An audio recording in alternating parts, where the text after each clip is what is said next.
Hi, I'm Greg Crawford with the Friday News Dump, brought to you by World News Trust. Well, the shutdown is over. The estimated cost of this pointless lunacy comes to about $24 billion, give or take a million. Federal workers are back on the job, though I'm sure they're wondering if they're going to get 16 days' worth of back pay.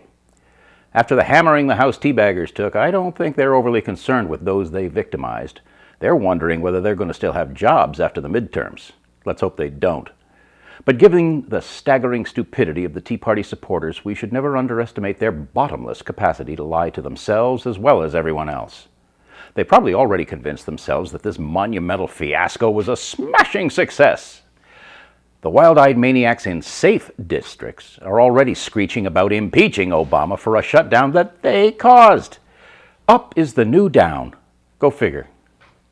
At the end of last week's commentary, I intimated that we just might make us some history. Well, handing the House Republicans their butts in a bun certainly qualifies as historic, but I had something a little more substantial in mind. But the schadenfreude is delicious, isn't it? Anyway, as we at Friday News Dump and many others have observed countless times, 99% of what's wrong with politics in this country can be traced back to corporate money poisoning the process.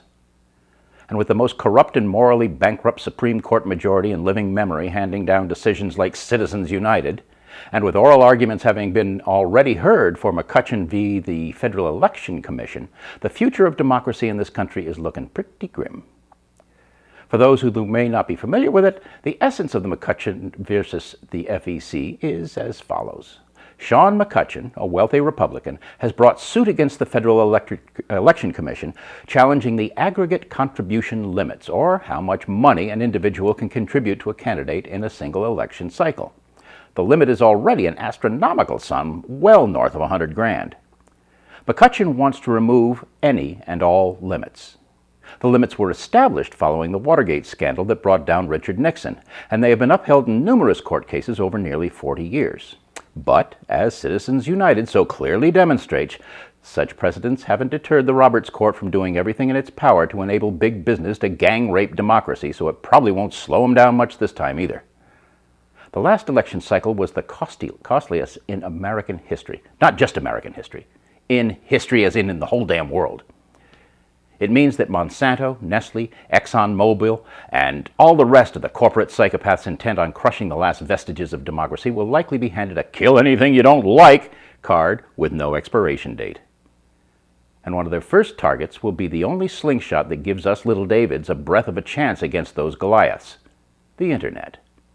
Now, history will not be kind to Barack Obama. He's been a tool of Goldman Sachs et al. From day one. But his support of and demand for fast-track authority on the Trans-Pacific Partnership will be remembered as the single most evil thing he or any other president has ever done. And ruthless control and censorship of the Internet access and content is high on the list of draconian restrictions the multinationals want to impose once the TPP gives them the power to circumvent, neutralize, and otherwise cut off at the knees any authority that sovereign governments might once have had to rein in their rapacious depredations.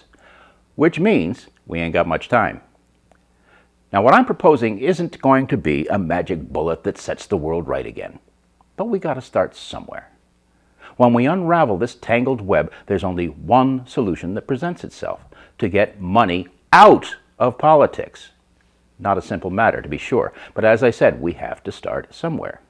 Now, I've initiated a petition with MoveOn.org entitled, "Corporate Money Poisons the Electoral Process." I recommend that you sign it, and then encourage everyone you know to do the same. By itself, the petition cannot effect a change in the status quo, but what it can do is get people thinking about it, and to put their representatives and senators on notice that this little light of ours is going to shine on their all-too-cozy relationships with big corporate donors whose bribes, campaign contributions, have drowned out the voice of we the people for long enough. We've had all we're going to tolerate of this abusive relationship, and we're not going to take it anymore. You can find this petition at NewsDump.tv on the Facebook page. If enough of us demand publicly funded state and federal elections that no one can opt out of, we will eventually succeed in eliminating the corrosive influence of corporate money or the money of sinister billionaires like the Koch brothers or Sheldon Adelson from perverting democracy to protect themselves from any accountability for their crimes. But it will take a veritable tsunami of public outrage to make it happen. So crank up your righteous indignation right up to 11 and go make us some history.